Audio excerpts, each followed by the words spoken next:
नहमदुहु व नुसल्ली अला रसूलिहिल करीम अम्मा बाद अऊज़ु बिल्लाहि मिनश शैतानिर रजीम बिस्मिल्लाहिर रहमानिर रहीम।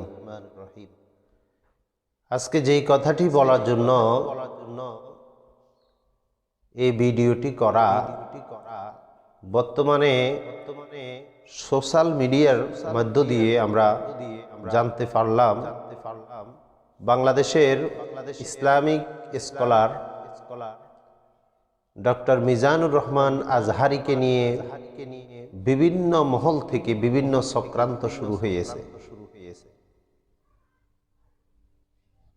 আমরা অত্যন্ত মনমোহিত যে ইসলামের দায়ী বলে নিজেকে দাবি করে, সে প্রকাশ্যে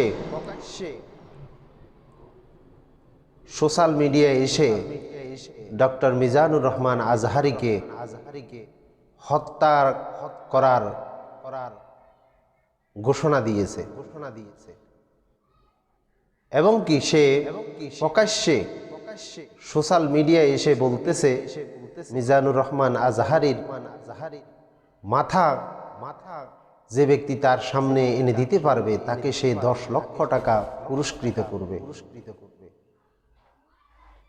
আমি এই বিষয়ে একটি কথা বলি যে একই রকম ঘোষণা দিয়েছিলেন দারুন নাদওয়ায় মিটিং ডেকে আবু জেহেল একটি ঘোষণা দিয়েছিলেন, যে ব্যক্তি মুহাম্মদের মাথা এনে দিতে পারবে তাকে লাল ওট পুরস্কৃত করা হবে। কিন্তু আমার যে ভাই একজন ইসলামের দায়ীর মাথার বিনিময়ে 10 লক্ষ টাকা পুরস্কার ঘোষণা করলেন, আমি আপনার সমীপে শ্রদ্ধার সঙ্গে বলছি, আপনি এবং আবু জেহেলের মধ্যে পার্থক্য আছে বলে আমি মনে করি না। আমার এই ভাইকে বলবো, আপনি অচিরেই তাওবা করুন, আর যদি আপনি তাওবা না করেন, বাংলাদেশ সরকারের প্রতি আমার উদাত্ত আহ্বান থাকবে, যে ব্যক্তি সোশ্যাল মিডিয়ায় একজন মানুষকে হত্যার বিনিময়ে পুরস্কার ঘোষণা করে তাকে অচিরেই আইনের আওতায় আনা হোক।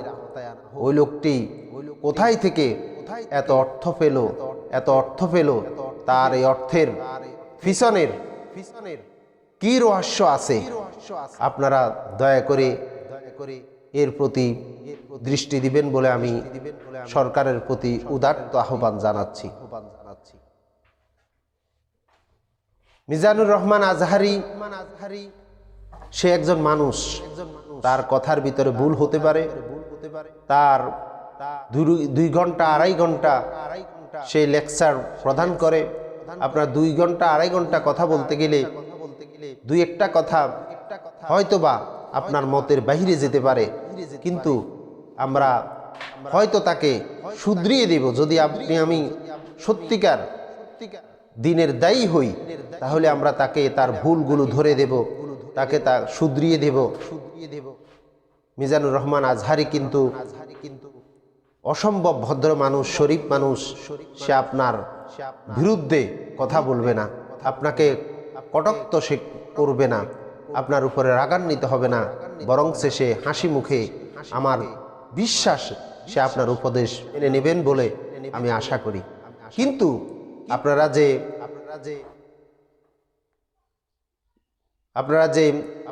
একরোখামি করছেন, একজন দিনের দায়ীকে হত্যার বিনিময়ে অর্থ পুরস্কার ঘোষণা করছেন, কিয়ামতের দিন আল্লাহর আদালতে আসামির কাঠগড়ায় আপনাকে অবশ্যই দাঁড়াতে হবে।